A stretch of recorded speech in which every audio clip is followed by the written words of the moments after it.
Assalamualaikum warahmatullahi wabarakatuh. Salam sejahtera, salam budaya, rahayu, rahayu, rahayu.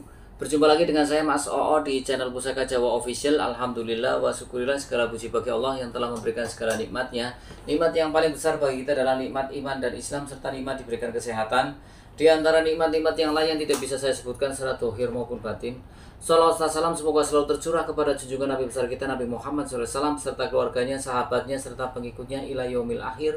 Allahumma ja'alna minhum, semoga kita semua digolongkan umat Rasulullah SAW dan mendapatkan syafaat dari beliau kelak di akhirat nanti.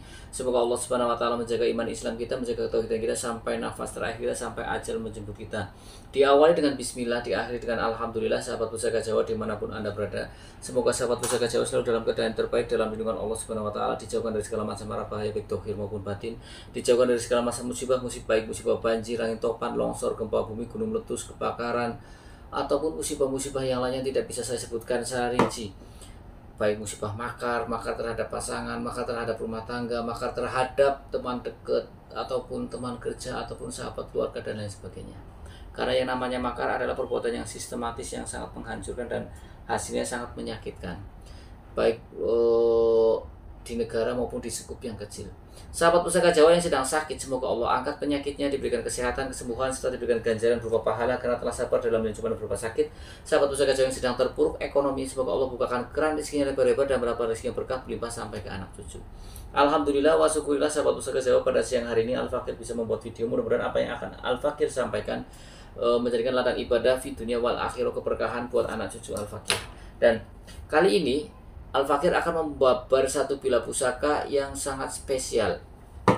Pusaka ini penuh dengan daya mistis dari namanya, dari segi penggunaannya, dan hanya dimiliki oleh seorang raja.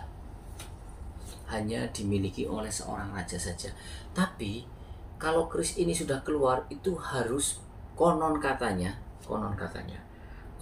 keris ini tergolong keris yang dikeluarkan untuk memberikan satu efek jera atau vonis terhadap seseorang yang sangat bersalah atau berdosa.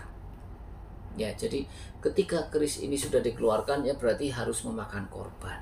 Dan keris ini biasanya dimiliki oleh seorang raja untuk mengeksekusi para pemberontak atau orang-orang yang berseberangan dengan dirinya. Keris apakah ini yang sehingga sangat berkesan, sangat angker sekali keris ini?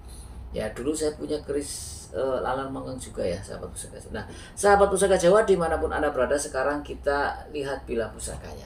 Bismillahirrahmanirrahim. Sahabat pusaka Jawa, bila pusakanya ini warongkonya adalah warongko Maduranan. Ini orang bilang kepojongan ya.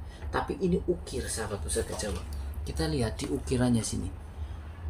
Di sini ada naga dengan memakai garuda, berarti Jatayu. Naga Jatayu ya. Jatayu kan ini ada sayap, atau naga lar ya. Kemudian di belakangnya ini adalah ciri khas kuda terbang. Kuda terbang kita tahu di Madura ada yang namanya kisah Joko Tole mempunyai kuda yang namanya Megamendung ya. Nah ini kuda yang bisa terbang. Nah, ini adalah warongkonya warongko Maduranan. Dan ini kalau kita lihat di combine ya, untuk mendaknya ini mendak parijata, tapi handle-nya ini handle ukir. Nah, kita cermati handle ukir banyak kali jenisnya, sahabat pusaka Jawa ya.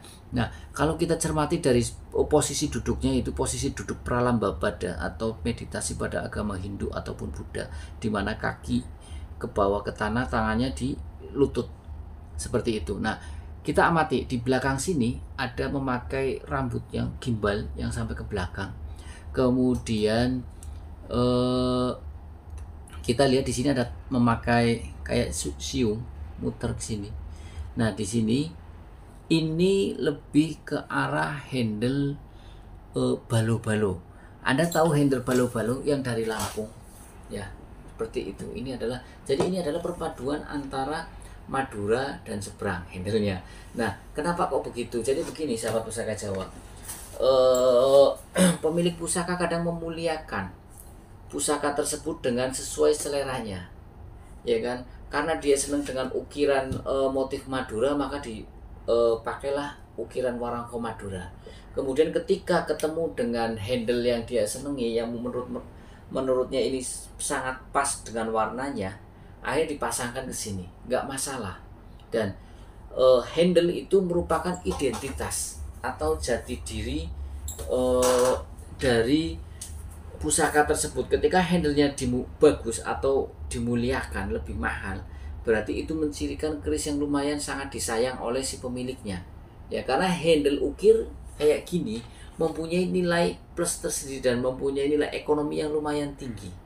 Apalagi juga ini dikombin warongkonya warongko ukir full, ya, detail, utuh pula, ya.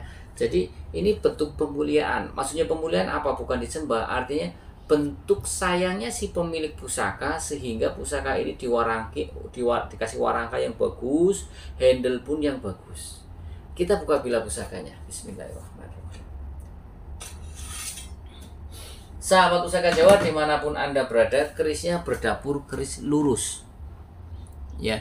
Kemudian memakai gandik polos, tapi yang mempunyai keistimewaan adalah di sini di kembang kacangnya dia masuk ke dalam, memakai sokokan satu.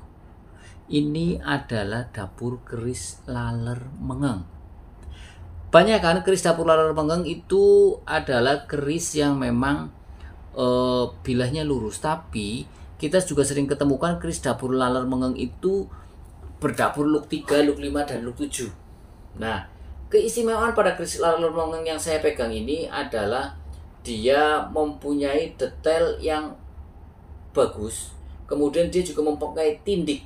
Tindik adalah satu bentuk susulan ketika keris itu sudah jadi ditanamkan di bilah keris, biasanya untuk membooster energi atau buat rumah tetangga sebelah tambahan. Seperti itu ya. Nah, nanti saya tunjukkan tindik. Kemudian di bilah pusaka ini yang bikin kita takjub adalah di sini, di greneng, kemudian ronda nurunnya sampai ke atas. Ini kan huruf ronda nurunnya itu sampai ke atas.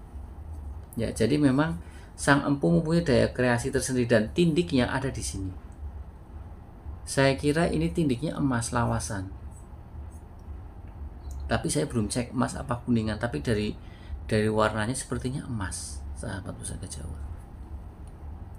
Ya, jadi ini keris cukup istimewa, masih utuh. Ya, karena memang dirawat. Ya. Sahabat pusaka Jawa dimanapun Anda berada, sekarang kita ukur panjang bilah pusakanya berapa. Dari konjo sampai ke ujung bilah 33 cm. Oke. Kemudian dari panjang konjonya 7,5 cm. Cukup keris normal.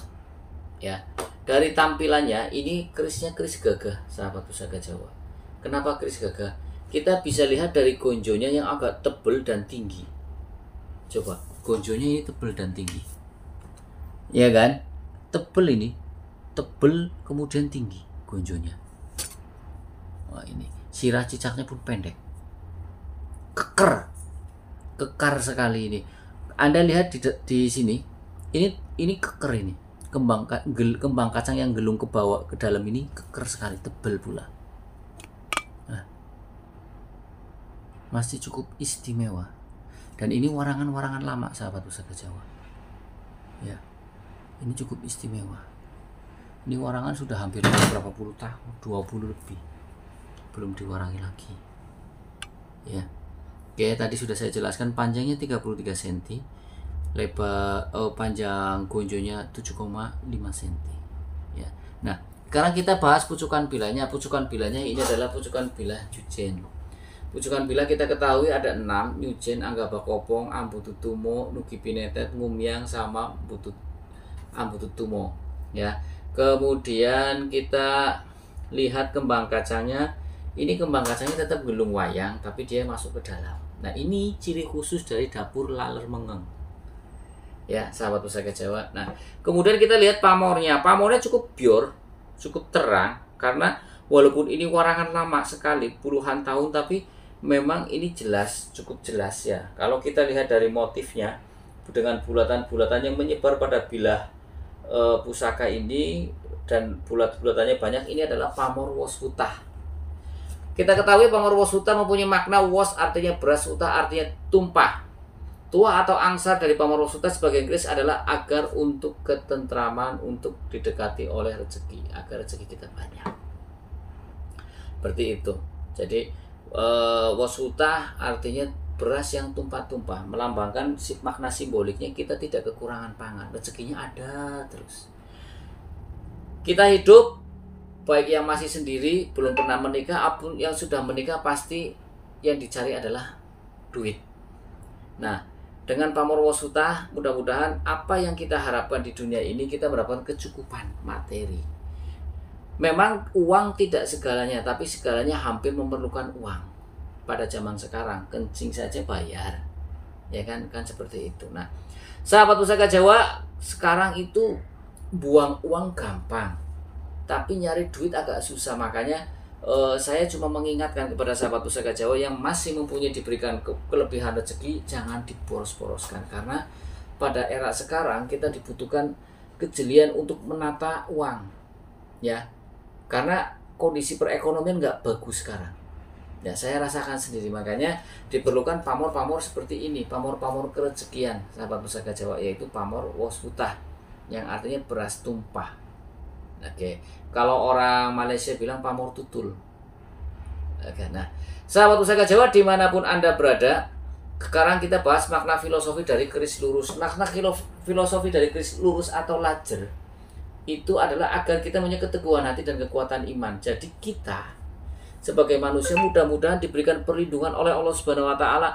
Ketika kita menghadapi satu cobaan, kita tetap hatinya teguh, berpegang teguh pada norma agama dan norma negara.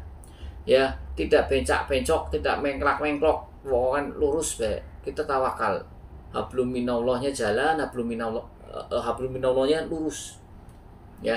Kemudian diberikan kekuatan iman, karena iman kita up and down, naik dan turun. Mudah-mudahan Allah menjaga kita. Nah, itu. Kemudian kita bahas tentang makna filosofi dari laler mengeng. Laler mengeng artinya laler adalah lalat, mengeng berdengung. Nah, ini lalat hijau itu akan berkumpul dan berdengung ketika mengerubuti satu makanan. Di sini bisa saja bangkai. Nah, ini kenapa keris ini diberikan nama laler mengeng? Karena fungsi dulunya, konon katanya ya, itu untuk mengeksekusi terpidana mati yang hukuman berat dengan keris ini. Makanya keris laler mengeng tergolong keris yang langka dan juga yang ditakuti. Kenapa langka dan ditakuti? Karena yang mempunyai keris ini hanyalah seorang raja untuk mengeksekusi para pemberontak. Ketika sudah dibuka, dihunuskan, harus memakan korban karena sudah melakukan berbagai macam proses, dan terakhirnya eksekusinya memakai keris laler mengeng. Istimewa. Jadi keris laler mengeng sangat erat kaitannya dengan mistik, yang artinya dengan kematian. Karena di sini laler mengeng artinya laler yang berdengung, yaitu lalat hijau ketika mengkerubuti bangkai ataupun makanan. Seperti itu. Tapi apakah untuk saat sekarang kita layak memiliki keris? Layak saja. Kenapa? Karena di Tosan Aji kita ketahui pecinta Tosan Aji terbagi menjadi 3 versi Pusaka Jawa official. Yang pertama yang suka dengan esotori atau antikanya, cocok. Orang yang suka dengan esotori atau antikanya pasti akan berebut dengan keris laler mengeng. Kenapa? Karena keantikannya hanya dimiliki oleh seorang raja. Ya kan? Dimana kalau kita ketahui sepedanya Pak Karno, walaupun sepeda biasa umpamanya pasti dituku larang. Karena apa? Dulu kepunyaan Pak Karno. Apalagi ini keris laler mengeng yang cukup utuh, bagus, dan memakai tindik. Ya, dan saya jelaskan tadi ya, tindik yang ada di sini sini di atas kembang kacang ini itu biasanya untuk menambah booster energi atau biasanya tempat untuk tetangga sebelah, khodam bahasanya lah nih orang ngerti, untuk menambah power. Ya, untuk menambah kesaktian atau keampuhan keris tersebut.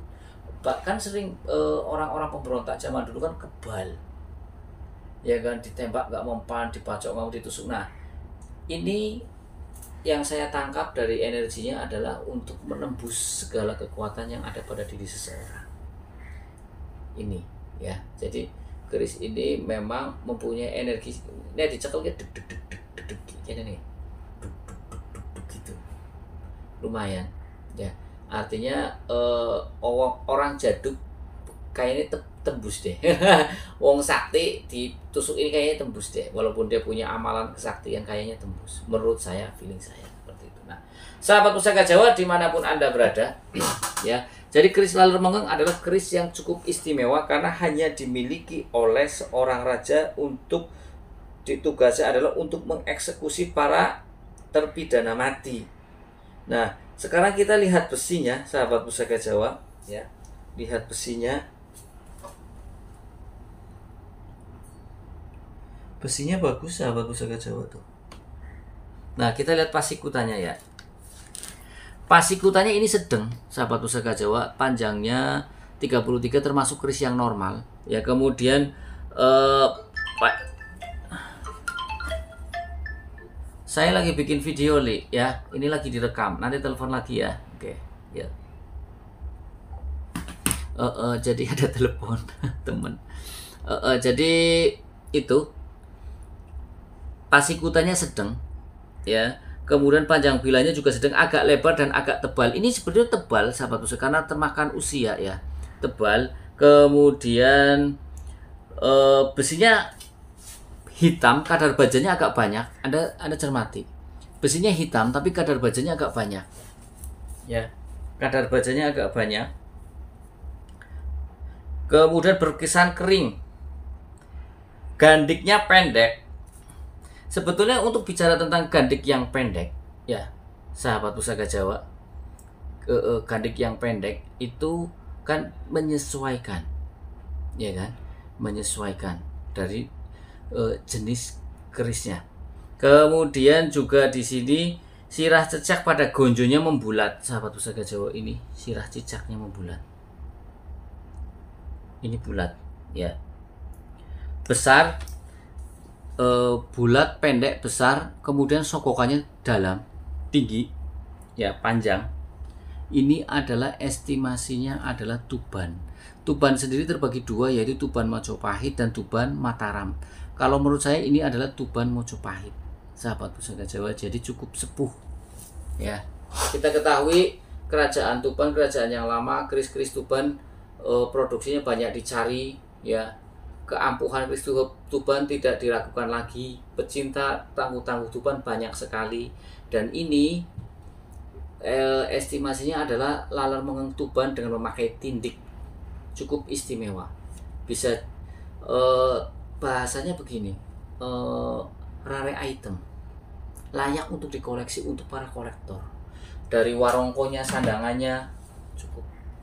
Handle-nya saja ini handle ukir ya, handle ukir balo-balo.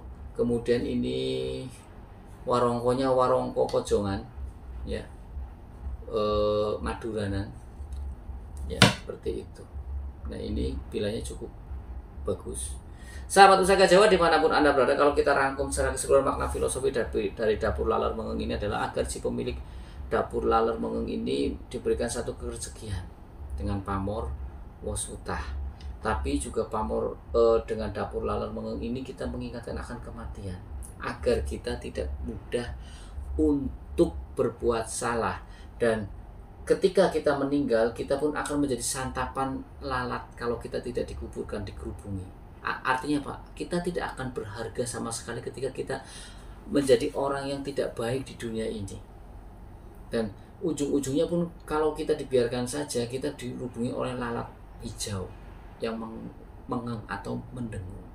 Jadi mudah-mudahan ya, dengan memiliki keris laler mengeng ini mempunyai makna filosofi yang dalam, mengingatkan akan kematian, mengingatkan kita akan kebaikan, bahwasanya apa yang kita lakukan di dunia ini, hukum tabur tuai itu ada. Jangan sampai kita melakukan kesalahan ya, sahabat Pusaka, apalagi kesalahan berat yang berhubungan dengan negara maupun agama ya.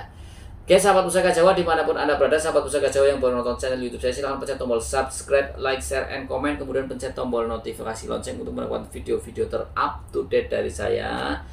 Apabila ada salah-salah kata, saya minta maaf. Kesalahan mutlak milik saya, kebenaran milik Allah Subhanahu wa Ta'ala. Akhirul kalam, assalamualaikum warahmatullahi wabarakatuh.